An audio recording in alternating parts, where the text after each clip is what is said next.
Today, we've got our hands on an AMD Ryzen 9955HX3D, which as of right now is the world's fastest mobile gaming processor. We'll put it through the ringer and compare it to the other top-of-the-line Intel laptops we reviewed, as well as some desktop hardware. And to do that, we've got the same exact laptop model AMD used for their testing, the MSI Raider A18, which will be the subject of our review today. The 9955HX3D is a 16-core, 32-thread mobile CPU that clocks up to 5.4 gigahertz. And the whole world's fastest moniker might seem like a stretch, since on paper Intel's 285HX seems to be the beefier of the two, but that's not necessarily the case. The 285HX has 24 cores and a 5.5 gigahertz boost clock, which is higher than the 9955HX3D, sure, but you have to remember only 8 of the 24 are performance cores, and the other 16 are trimmed down efficiency cores, whereas the 16 cores of the 9955HX3D are all full fat, full flavor, no aspartame, if you catch my drift. AMD's chip also gets a huge gaming boost with 3.5 times the amount of L3 cache at 128 megabytes, and AMD likes to call that their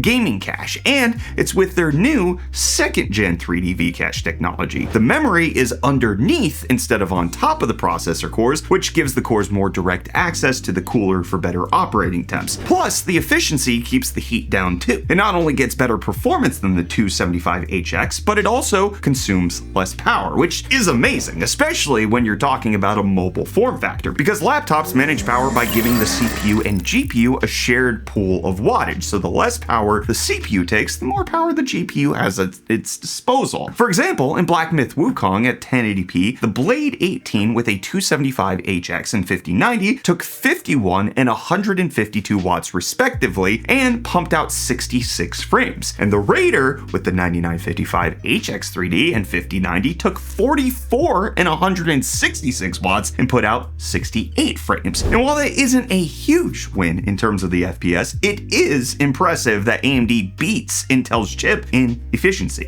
But let's pump the brakes here for a second. You're probably wondering why our real-world tests are comparing this to a 275HX instead of the 285, and the answer is pretty simple. Most Intel laptops actually use the 275HX, including the Razer Blade 18 we have on hand. You see, the two processors are only really separated by 100 megahertz of clock speed, being 5.5 or 5.4 gigahertz for the 285 and 275 respectively, so they can pretty effectively be lumped together, and because of that tiny difference, only 2 gaming laptops even bother to use the full 285HX. The Intel variant of this MSI Raider A18, and then its higher end Titan 18, which in both cases are paired with an NVIDIA 5090. And the 9955HX3D is kind of in the same boat, being used in only 3 laptops, and 2 of those are just a 16 and 18-inch version of the same machine. So effectively, you've got 2 options, and the graphics card situations are a little funky. The MSI Raider 18 we have has a 5090, which you'd probably expect to see paired with the fastest mobile CPU, but the Asus ROG Strix G16 and G18 only come with a 5070 Ti. Granted, there isn't anything inherently wrong with that, as it all depends on your use case, but since they're gaming laptops, it feels like they're leaving power on the table. Also, keep in mind, those GPUs are the highest option on each of their laptops. You can get a 9955HX3D with a 5060 if you want.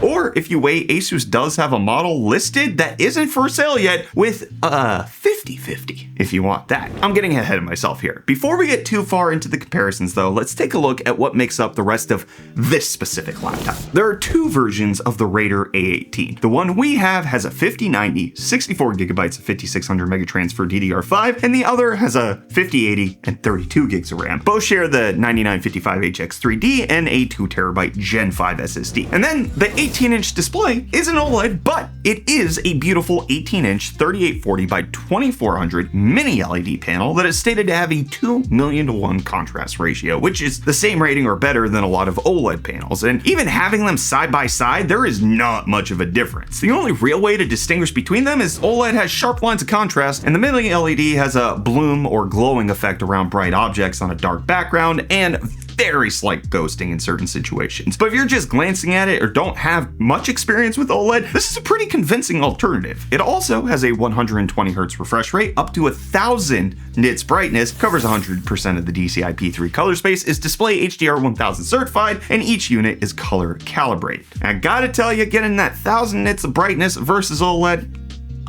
on a mini LED, this is a very good screen. I might take it over it. And when it comes to upgrading this laptop, the Gen 5 2TB SSD is almost maxed out. All you could really do is swap it out for a 4TB one, but there is an empty Gen 4 slot you can slap something into if you want more storage. The RAM is size upgradable as well, up to 96GB, but does not support any speed faster than the 5600 it comes with. There is also a metal cover for the RAM, so it does take more effort to get access to it, but it's still relatively easy to do. Now, aside from all the parts that go into the Raider A18, how does it actually feel to use? Like a laptop that should cost a lot less than $5,100. There are some good things, like the amount of ports with the full-size SD card reader and HDMI 2.1 combo audio jack, 2.5 gig Ethernet, 3 Type A USB 3.2s, though only one of which is a Gen 2 port. Then there's 2 Type C USB 4s that are also Thunderbolt compatible and support Power Delivery 3.1 and DisplayPort. The materials of the body and touchpad feel pretty good, and there's a fingerprint sensor that oddly is barely mentioned on the website, as in our opinion, it's such a nice feature to have, and not many gaming laptops actually include it. You also get a 1080p webcam that has IR for Windows Hello, so instead of using your fingerprint to sign in, you could just use your face. Or if you aren't a fan of your PC always watching you, there is a physical shutter for your peace of mind. Now, there are some things that could definitely be improved upon though, hence our comment earlier. For us, the keyboard's kind of a disappointment. Granted, this will be personal preference, but both the design and feel were much less than ideal. First,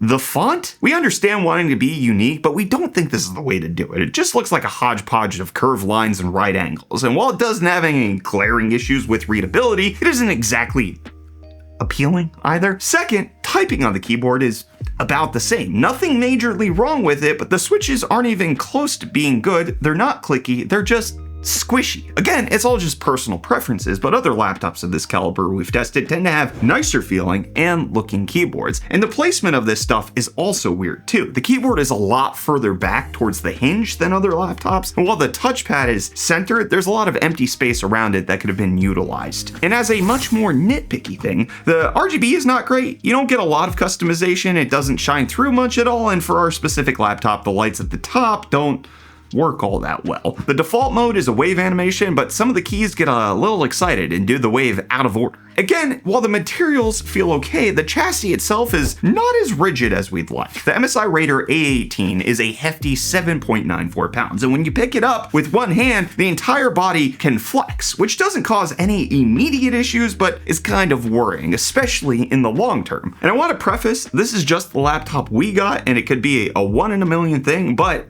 it's bent.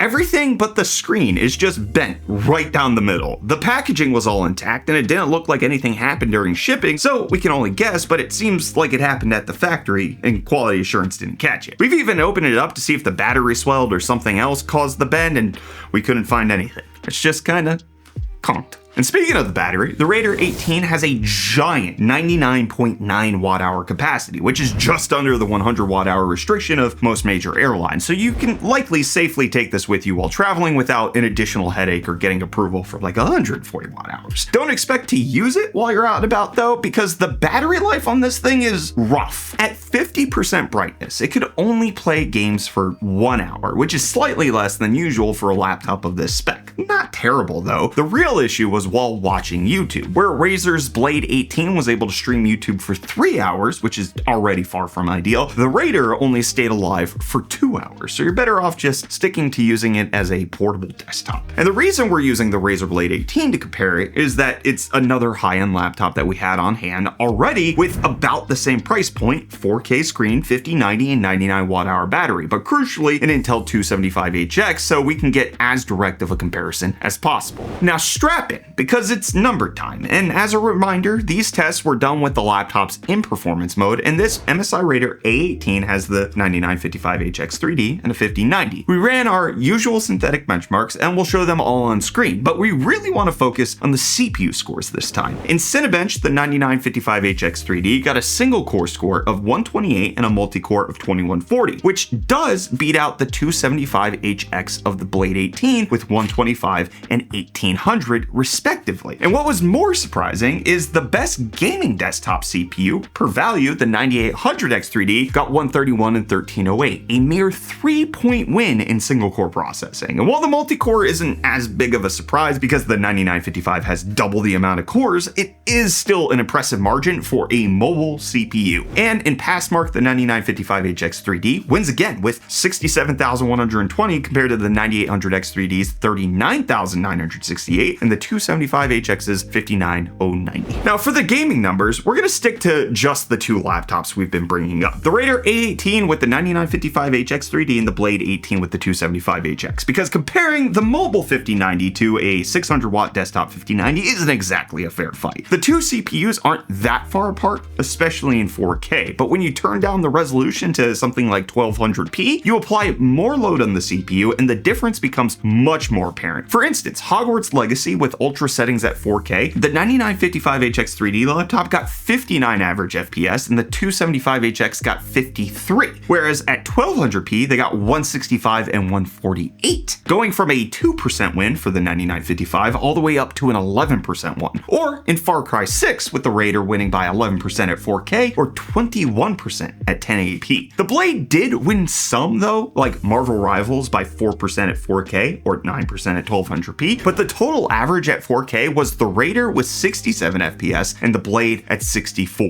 a 6% win for AMD. And at 1200p, the Raider got 153 compared to the Blade's 139, which means a 9% win for AMD here. We also, as always, ran some games at each of the power profiles for the Raider, so pause if you want to read, but in short, going to the balance mode loses about 15% of the FPS and silent loses 24%. So while it might not be an absolute blowout for the 9955HX 3D, it definitely has earned a mug that says the world's fastest mobile gaming processor. I mean, the amount of power they packed into this mobile CPU is just insane. As for the laptop as a whole, it's nothing that special, and most non-component areas could use improvement, which is not what you expect from a $5,100 computer. Again, the keyboard is a bit mushy and the RGB is lackluster, the battery life is really sad given how the giant the actual capacity is, and the chassis just doesn't feel as sturdy as we'd like. But with all that said, we certainly couldn't blame you if you decided to take the plunge, since it has a few really nice features like the mini LED display that looks shockingly close to an OLED panel, but it has way higher brightness. The fingerprint reader is super convenient, and of course, being the only laptop with this 9955HX 3D 5090 combo that exists in the US right now certainly makes it tempting.